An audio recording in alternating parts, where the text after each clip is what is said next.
수세에 몰린 북한은 어떤 선택을 했을까요? 아, 망명을 했어야 되는데. 달라진 전세 김일성은 마오쩌둥에게 긴급 원조를 요청합니다. 이때 김일성이 보낸 편지가 남아 있는데 한번 같이 확인해 볼까요? 편지를 열심히 썼네. 남반부의 우리 인민군 부대들이 북반부로부터 차단되고 일부는 여러 토막으로 차단되었습니다. 우리 군 부대들은 무기와 탄약을 공급받지 못하고 있고 일부는 적에게 포위되어 있는 형편입니다. 적군이 38도선의 이북을 침공하게 될 때에는 약속한 바와 같이 중국 인민군의 직접 출동이 절대로 필요하게 됩니다. 그런데 이때 그 스탈린도 마오쩌둥에게서 긴급 비밀 정보를 보냈죠. 나는 당신이 만약 북한을 돕기 위해 군대를 보내는 것이 가능하다면 우리의 북한 동무들에게 최소 5개에서 6개 사단을 즉각 북위 38도선으로 파병해야 한다고 생각합니다. 물론 중국에서 파견하는 사단 병력은 중국인이 지휘하는 지원자로 간주되어야 할 것입니다. 갑자기? 책임 전가. 하지만 이 같은 요청에 마오쩌둥은 즉각적인 답을 내놓을 수 없었어요. 그러니까 복잡한 중국 내 정치 경제적 상황이 있었고 미국의 공군력이 워낙 막강하기 때문에 그대로 교전을 했다가는 다 몰살당할 위험이 있었다는 얘기죠. 그래서 소련의 공군력을 요청했던 것인데 스탈린은 중국 지상군을 공중에서 엄호하겠다는 약속도 하지 않았던 것이었어요. 이야, 진짜. 야, 책임 전가다. 당시 스탈린과 중국 정부 총리인 저우언라이의 대화가 기록으로 남아 있는데 지원 씨와 규현 씨가 한번 읽어봐 주시겠습니까? 우리 소련 공군은 출동할 수 없다는 것입니다. 일단 비행기가 하늘로 떠오르면 국경에 애매해집니다. 자칫 우리와 미국 사이에 충돌 사태가 빚어지면 크게 번질 것이 분명합니다. 스탈린 동무, 소련 공군의 측면 지원이 없으면 우리는 출병을 보류할 수밖에 없습니다. 아 근데 중국도 맞는 말이죠. 그치. 예. 자기네들은 안 하면서 왜 자꾸 우리 보고? 소련이 자꾸 간만 보니까. 예. 맞아. 이렇게 1950년 그 10월 초에 중국의 참전 여부를 두고 스탈린과 마오쩌둥 사이에 팽팽한 줄다리기가 계속되었죠. 그런데 스탈린과 마오쩌둥의 이런 상황을 반전할 만한 큰 사건이 하나 벌어집니다. 소련에 일어났다는 건가? 사건이? 바로 유엔군이 38선을 넘어서 북진을 하기 시작했던 거예요. 아, 그리고 1950년 10월 19일 평양을 점령하고 말았던 것입니다. 대박이다. 여기에는 바로 강경한 반공주의자였던 맥카더의 의지가 반영이 되어 있었죠. 아 그리고 메가더는 그 한반도는 물론이고 이게 중국 공산당 정부까지 없애버리고 싶었어요. 네. 그래서 위험한 사람이야. 다 없애버릴 거야. 진짜 3차 대전까지 벌어진다고 이제 나는 뭘 알아 하고 어떻게든 이런 공산주의를 지구상에서 없애버리고 싶다. 약간 이런 마음으로 임했다고 해요. 진짜 강경하다.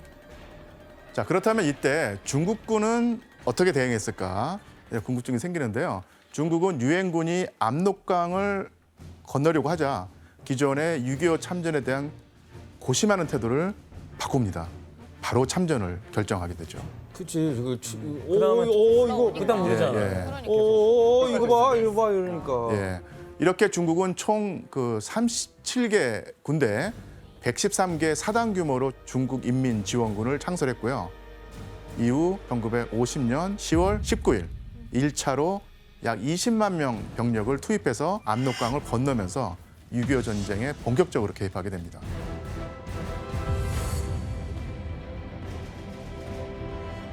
최종적으로 6.25 전쟁에 참전한 중국 인민지원군은 최대 135만 명으로 오히려 웃돈다고 추정이 되는데요. 1950년 12월이 되면 이들은 북한군의 지휘권을 넘겨받기까지 합니다. 중국 군들이 그렇게 대규모로 이렇게 참여하게 된 이유가 자기네들이 위협받을까 봐 그러는 거죠? 예, 미국이 북한 지역까지 점령할 경우에 중국이 타이완과 한반도 양쪽으로 포위될 수 있다는 두려움이 작용했기 때문이죠.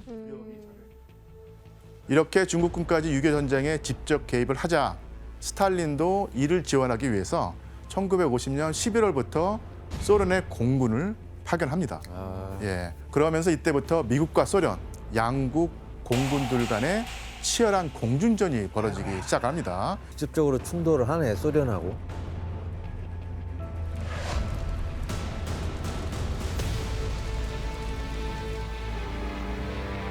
이 공중전에서 주목할 점은 세계 최초로 제트기 전투기 간의 공중전이 벌어진 전쟁이 바로 6.25 전쟁이라는 사실입니다. 야, 공중전에서 이렇게. 와, 저기 타고 있으면 얼마나 무서울까. 그 어떻게 피하냐? 그러니까. Refineries and mines. 저게 실제 상황인 거잖아요. 살벌해요. 치열하게 싸우네요. 정전 때까지 소련은 14개 전투 비행사단 2만 6천여 명의 병력을 주둔했고 총 6만 3,229회의 출격을 했다고 합니다. 예, 여기서 문제가 나갑니다. 예. 문제.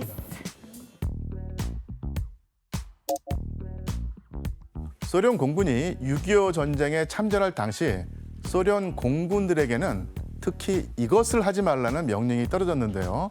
어떤 명령이었을까요? 정답. 규현 씨.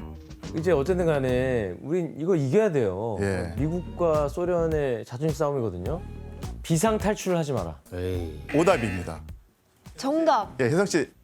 아, 이게 좀 전쟁 상황이라서 이상할 수도 있는데 소련은 계속 뭔가 몸을 사리고 있잖아요. 전쟁에 참가해서도. 그래서 너무 대놓고 미군 전투기를 폭격하지 마라. 일단 오답이고요.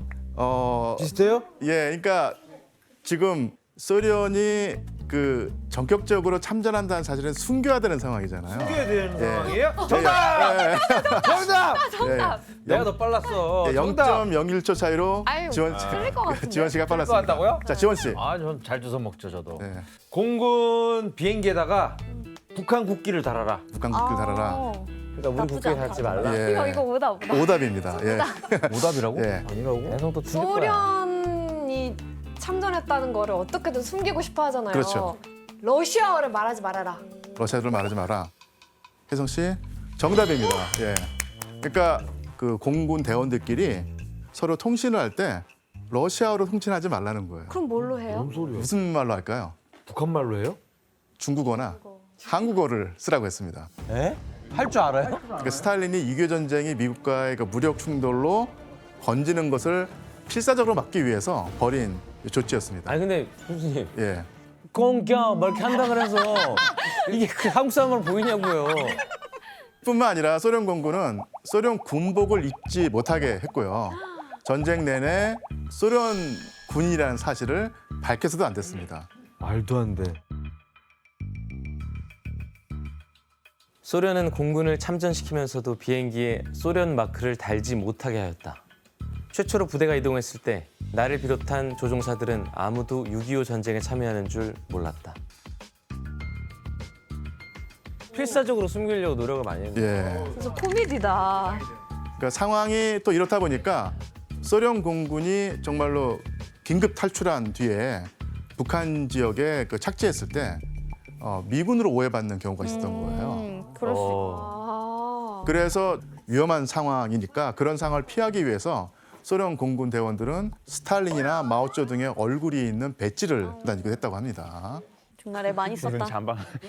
하이웬 씨, 미국 공군 중에 우리가 아는 유명인도 있다고 들었거든요. 아, 예. 바로 인류 최초로 달에 발을 디딘 닐 암스트롱. 그분도 어? 6.25 전쟁에 참전해서 78번이나 전투기를 몰았대요. 와, 이거 처음 알았다. 그 활약으로 여러 훈장을 받기도 했대요. 와. 네. 그리고 혹시 메이저리그 좋아하시면은 테드 윌리엄스도 참전해서 아, 테드 윌리엄스. 평양에서 한번 그 적군의 공격으로 전투기가 파손 당하는 아주 아찔한 사건도 겪기도 했어요. 아니 이런 거를 왜 안 알려주는 거야 우리나라는? 진짜 처음 너무, 알았어요. 너무 고맙네. 예, 그렇죠. 와. 이제 전쟁은 미국과 중국이 전면적으로 맞붙는 상황으로 전개가 됩니다. 20세기 최초로 미국과 중국이 격돌한 장진호 전투가 시작이 된 것이죠.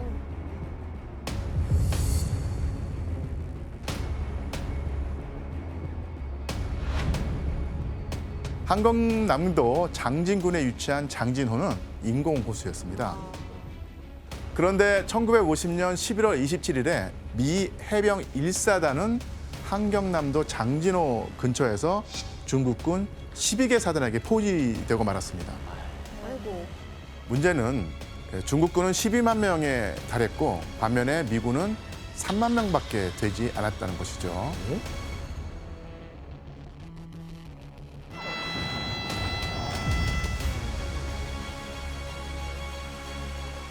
이런 상황은 미군 지휘부가 대규모 중국군이 한반도에 와 있다는 사실을 정확하게 파악하지 못하면서 벌어진 상황이었습니다.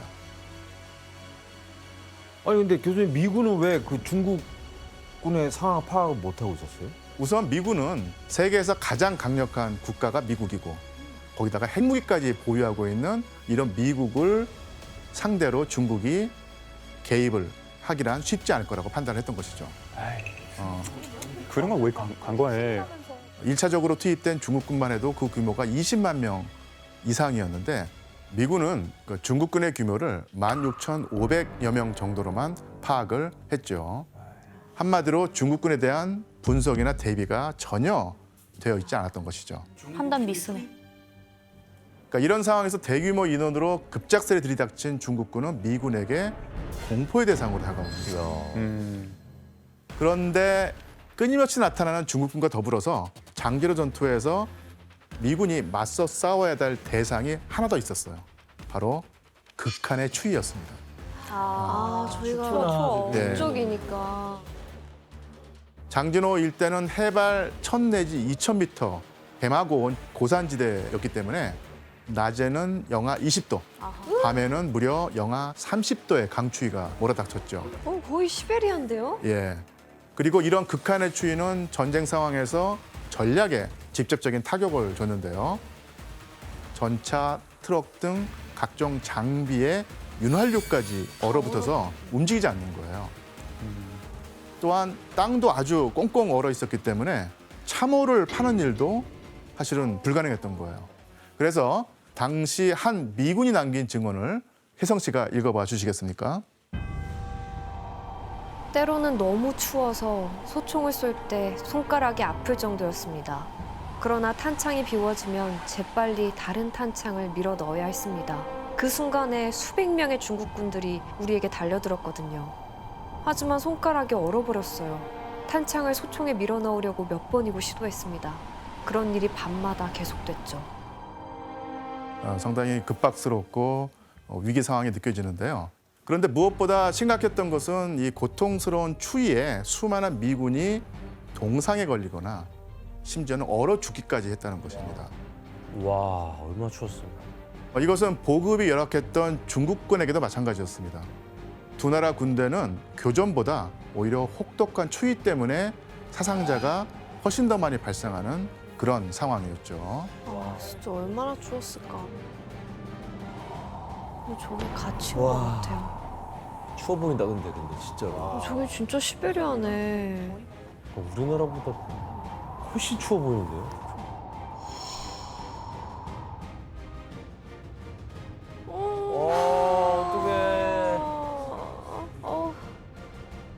지금 내가 다 춥다. 내가 다 추워. 갑자기 너무 추워.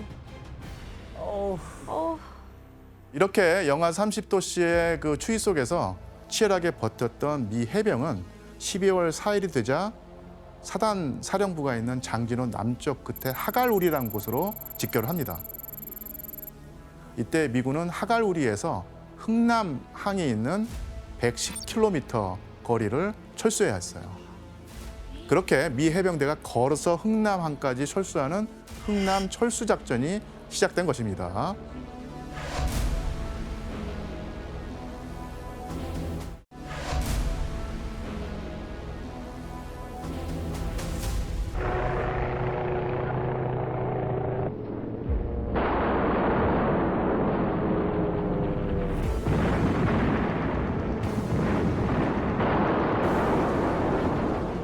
Not believing the dead either.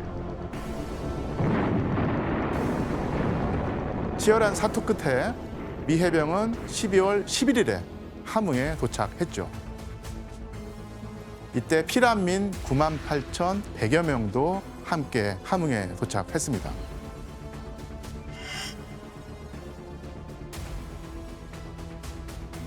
흥남 철수작전은 무사히 끝이 났지만 장진호 전투에서 미국과 중국 두 나라가 입은 피해는 정말 막대했어요.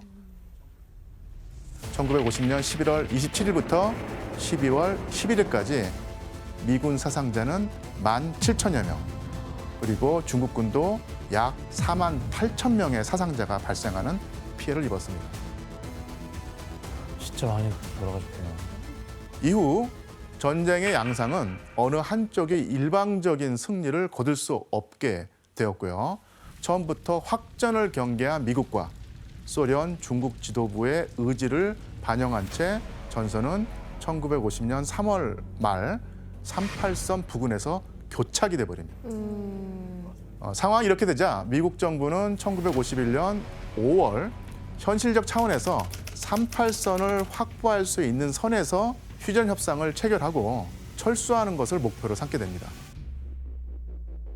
6월에는 소련, 중국, 북한 역시 계속되는 인명피해 및 경제적 피해를 감당하기가 힘들어졌고, 그렇게 1951년 6월 23일 유엔 주재 소련 대표인 말리크가 정전을 제안하니까 미국이 이를 받아들이면서 회담이 시작됩니다.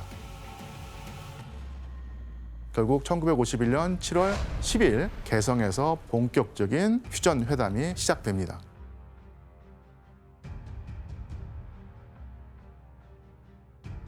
하지만 군사 분계선 설정, 포로 교환 방식을 두고 두 진영이 대립을 하면서 회담은 계속해서 답보 상태에 빠지고 맙니다.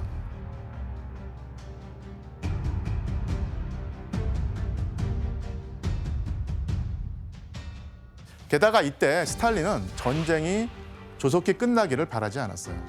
미국이 6.25 전쟁에 계속 시간을 할애하고 거기서 힘을 빼는 게 나쁘지 않았던 것이죠. 이런 상황에서 회담이 결렬되거나 지연될 때는 38선 상에서 어떤 주요 고지를 두고 하루에도 몇 번씩 주인이 바뀌는 고지전을 치르면서 수많은 인명피해가 나타나게 됩니다. 아휴.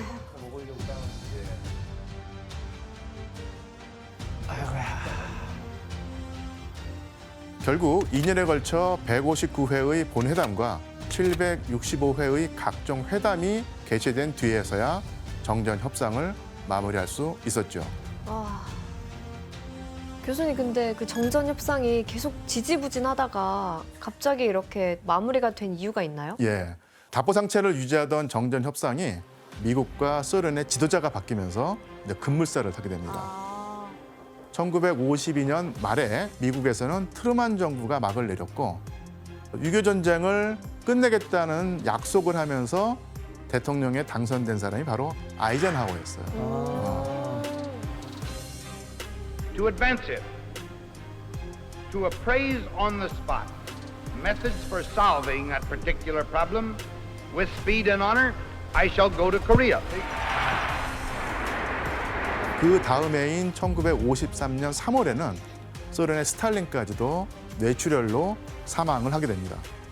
그러니까 이 전쟁의 판을 짜고 주도했던 당사자들이 사라져버렸고 이것으로 6.25 전쟁은 결말로 치닫게 되죠.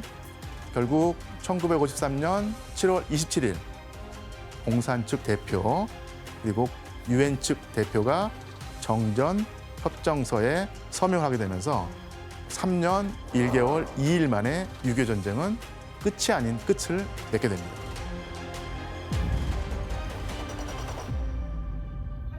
아유, 진짜.